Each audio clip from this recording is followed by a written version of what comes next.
1931 की एक सुनहरी दोपहर, ब्रिटिश आर्मी के अफसरों के बीच पोलो का मैच चल रहा था। देखने वालों में से एक का नाम था scissor the tray.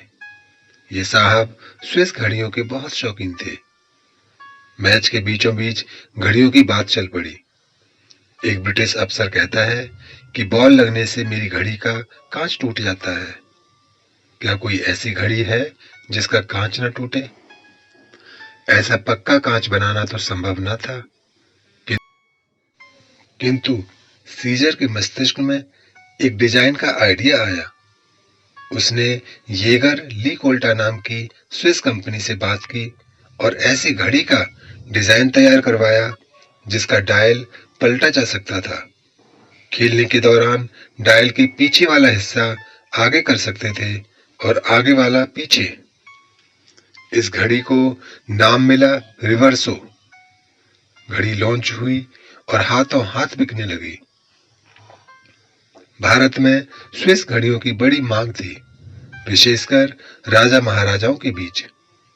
Wishes order से ही ऐसी घड़ियां भी बनती थीं, जिनके डायल में तस्वीर लग सकती थी।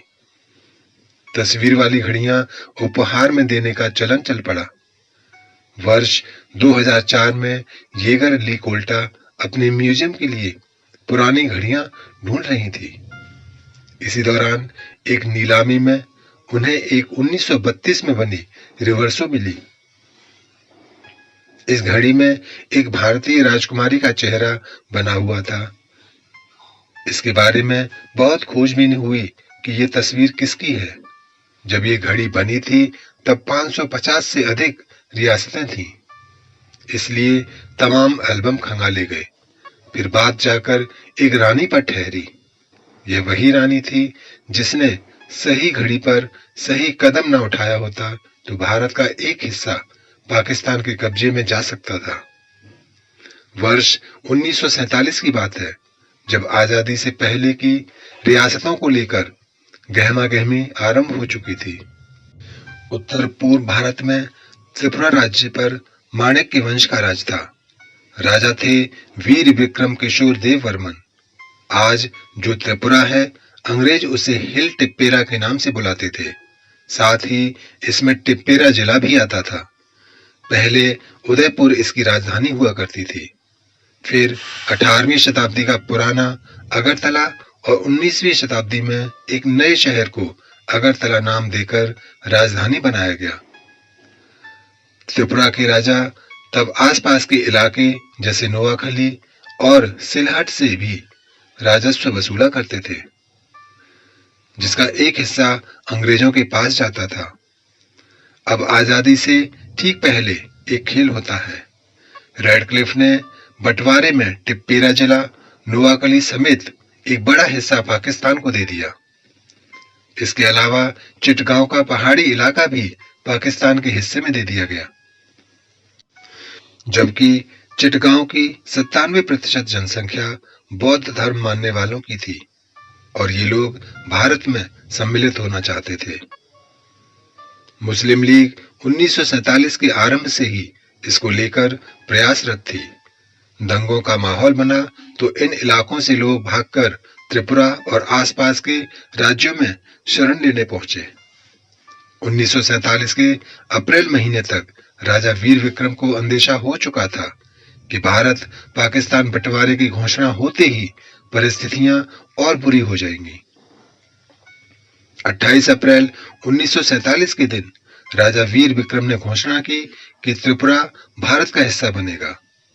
इसके लिए उन्होंने संविधान सभा के सचिव को एक टेलीग्राम भेजकर खबर भी कर दी। इसके कुछ दिनों बाद 17 मई को अचानक महाराजा की मृत्यु हो गई। युवराज किरीट विक्रम किशोर माणिक्य अभी छोटे थे, इसलिए एक रीजेंसी काउंसिल बनाकर राजकाज का काम महारानी ने संभाला। इनका नाम था कंचन प्रभा देवी। 1914 में पैदा हुई कंचन प्रभा बुंदेलखंड की पन्ना रियासत के महाराज की सबसे बड़ी पुत्री थी। 17 वर्ष की आयु में उनका महाराजा से विवाह हुआ था। महाराजा की मृत्यु से संपूर्ण दायित्व उन पर आ गया था। उन्हें बाहरी एवं भीतरी शक्तियों से लगातार खतरा बना हुआ था। इन्हीं परिस्थितियों में राजभवन के भीतर से एक षड्यंत्र आरंभ हुआ। राजा वीर विक्रम के एक सौतेले भाई थे जिनका नाम था दुर्जय किशोर। इनकी राजा बनने की बड़ी आकांक्षा थी। दुर्जय किशोर ने अब्दुल बारिक उर्फ गेनू मियां के साथ हाथ मिला लिया, जो उस क्षेत्र का सबसे धनवान लोगों में से एक था। वह अंजुमन ए इस्लामिया नाम के एक संगठन का नेता हुआ करता था। इस संगठन को मुस्लिम लीग का समर्थन था।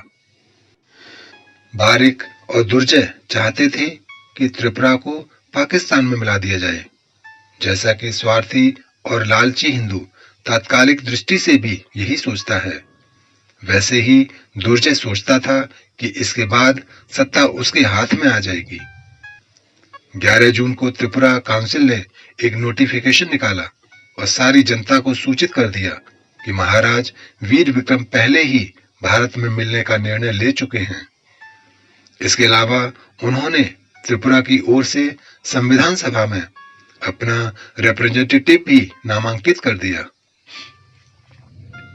वातावरण बिगड़ने के लिए अंजुमन ए इस्लामिया ने स्थानीय समर्थन जुटाना आरंभ कर दिया और लोगों को भारत के विरुद्ध भड़काने के लिए दुष्प्रचार करने लगा। जैसे ही महारानी को इसका पता चला, उन्होंने कुछ कठोर कदम उठाए। परिषद में कई मंत्री दुर्जय का समर्थन करते थे। ऐसे मंत्रियों का इस्तीफा लेकर कईयों को राज्य से बाहर भेज दिया गया तथा उनके राज्य में घुसने पर रोक लगा दी गई। अक्टूबर 1947 में उन्होंने बंगाल कांग्रेस कमेटी के द्वारा सरदार पटेल को एक संदेश भिजवाया। सरदार पटेल तुरंत सक्रिय हो गए और उन्होंने आसाम के गवर्नर को पत्र लिखकर त्रिपुरा और मणिपुर की स्थिति पर नजर रखने को कहा।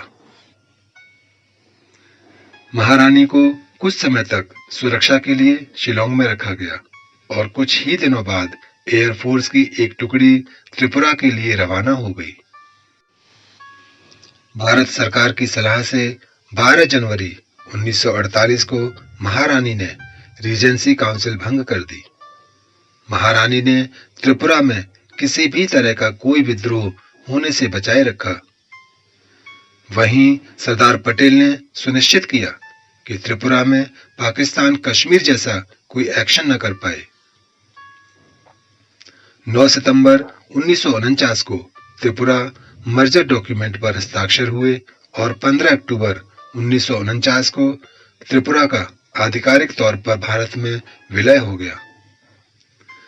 1956 के राज्य पुनर्गठन में त्रिपुरा को यूनियन टेरिटरी का दर्जा मिला और 1972 में पूर्ण राज्य बन गया।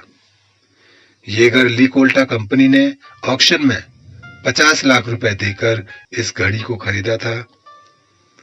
स्विट्जरलैंड में एक जगह है जिसका नाम है वेले डी ज्यू। इस घाटी में आज से 200 साल पहले स्विस होरोलॉजी अर्थात घड़ी बनाने की कला का आरंभ हुआ। प्रसिद्ध स्विस घड़ियों के ब्रांड्स में से कई ऑफिस आपको यहाँ मिल जाएंगे। येगर लीकोल्टा ने यहाँ अपने म्यूजियम में एक घड़ी को रखा है। घड़ी के बारे में केवल इतनी जानकारी मिल पाई थी कि साल 1990 के आसपास इसे लुफ्तांसा फ्लाइट्स के एक पायलट ने मुंबई की किसी दुकान से खरीदा था। इसके अलावा उनके पास केवल वह तस्वीर थी जो घड़ी के डायल पर बनी थी। सैकड़ों एल्बम खंगालने के बाद आखिर में तस्वीर के बारे में जानकारी मिली कि यह त्रिपुरा की अंतिम महारानी कंचन प्रभा देवी के चेहरे से मिलती है। वर्ष 2015 में महारानी कंचन प्रभा के पोते ने इस बात की पुष्टि भी कर दी कि घड़ी में उन्हीं की दादी की तस्वीर है। घड़ी आज भी येगर लीकोल्टा के म्यूजियम में रखी हुई है और उसके नीचे लिखा हुआ है द इंडियन ब्यूटी।